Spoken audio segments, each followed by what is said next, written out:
5 4 3 2 1 start. सभापति महोदय, आपकी आज्ञा से 3 दिनों से जो बहस रेलवे पर हो रही है उसका उत्तर देने के लिए मैं खड़ा हुआ हूँ। इसीलिए समय आने पर आज उत्तर देने की आज्ञा आपने मुझे दी है। इस बार के बजट पर कुछ विशेष बातें देखने में आईं। एक बात तो यह देखने में आई कि इस बजट का उत्तर दूं तो क्या दूं। जो बहस हुई उसमें विरोधी दल ने कोई हिस्सा नहीं लिया। शायद उन्हें विरोध करने के लिए कुछ नहीं मिला या उसका मौका नहीं मिला। एक दूसरे ढंग से उन्होंने समर्थन प्रदान किया। अभी माननीय सदस्य महोदय ने जो अन्य कुछ बातें कहीं उनसे मैं सहमत हूँ।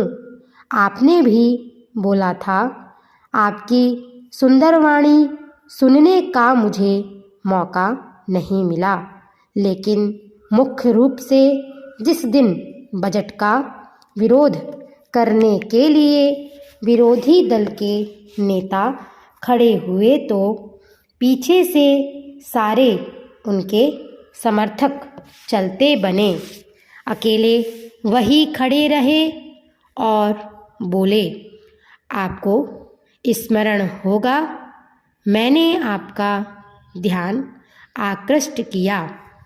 जो बहस रेलवे बजट पर 3 दिन हुई, इधर के हमारे साथियों ने उस समय का सदुपयोग किया। एक सज्जन केवल विरोधी दल की ओर से कुछ विशेष रूप से बोले। वे आज यहाँ नहीं हैं, फिर भी उनका पूरा का पूरा जो भाषण था, अब मैं उसका उत्तर देने की चेष्टा करूँगा। साथ ही इसके पहले मैं उन सब लोगों का धन्यवाद दूं जिन्होंने इस बजट के ऊपर अपने विचार रखें। ऐसे लोग जिन्होंने इस बजट का स्वागत किया और बड़ी उदारता के साथ इसका समर्थन करने की कृपा की, अपना सहयोग प्रदान किया, उनके प्रति मैं कृतज्ञ हूँ। श्रीमान, इधर के लोग बोले, इसीलिए 2 तरह की बातें कही गईं। एक तो कुछ नीति संबंधी बात कही गई और दूसरे कुछ सुझाव दिए गए। हमारी व्यवस्था में, प्रबंध में कहीं कुछ त्रुटि है, क्या होना चाहिए, इसके संबंध में कुछ सुझाव दिए गए। कुछ सदस्यों ने सुझाव देते हुए अपने प्रदेश अर्थात अपने निर्वाचन क्षेत्र के संबंध में भी कुछ बातें कहीं।